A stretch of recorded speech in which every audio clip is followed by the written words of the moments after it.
Hello, this is a short video which is all about sound and how I use sound in some of my recorded lectures. It's a chance for me to reflect on the different options that I've got, but also to demonstrate some of the different tricks that we can use to produce sound. If I'm going to record sound on pre-recorded lectures, and hopefully if I record them well I'll be able to use smaller chunks of them for several years in the future, so it's worth putting the effort in now. And if I expect students to sit and listen to them for 10-15 minutes, then when I listen to audio and watch videos, I don't want to be distracted by poor sound. So this is a video to reflect on how I can improve the sound.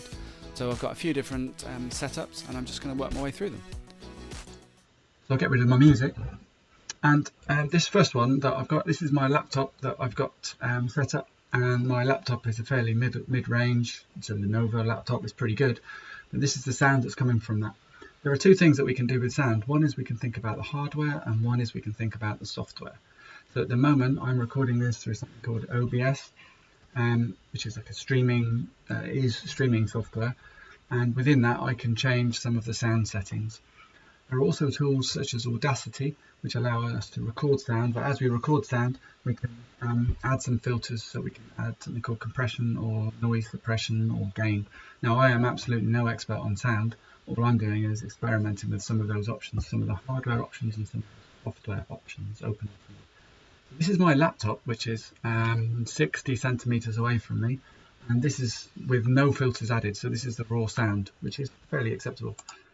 Then I've added some filters to it, and not really knowing what I'm doing with my filters, I've added noise suppression and compression, which I read somewhere was a fairly good thing to do. It may not have been the right thing to do with this particular sound, but that's what I've added, and it just proves that we can change some of that sound. I'm also running an external webcam mic, so I have a laptop and I have a second screen, and on top of my second screen I have a Microsoft Lifecam webcam, and this is the webcam sound with those two same filters added. I'm also wearing a headset, and so if I change to that headset, you can see that the sound changes again.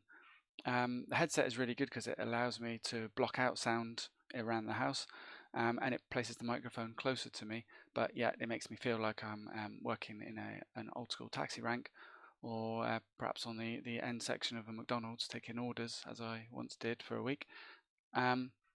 And this has got the filters added to it.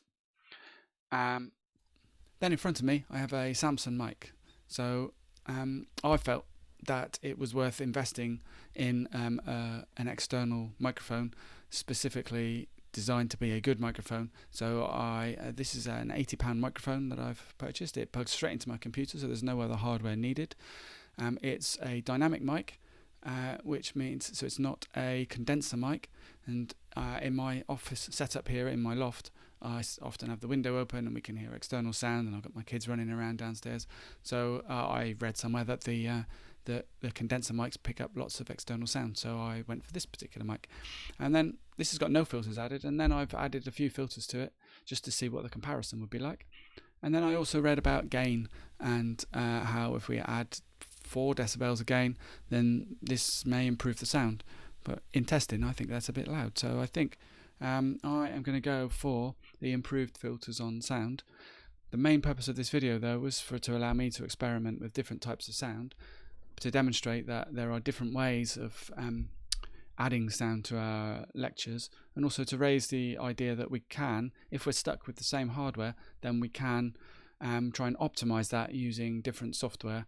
And if I'm going to record lectures and spend time up front making resources, I want those resources to be as accessible as possible, and I don't want any distractions, and I don't want to be looking back through them myself and thinking, oh, I wish the sound was better on that.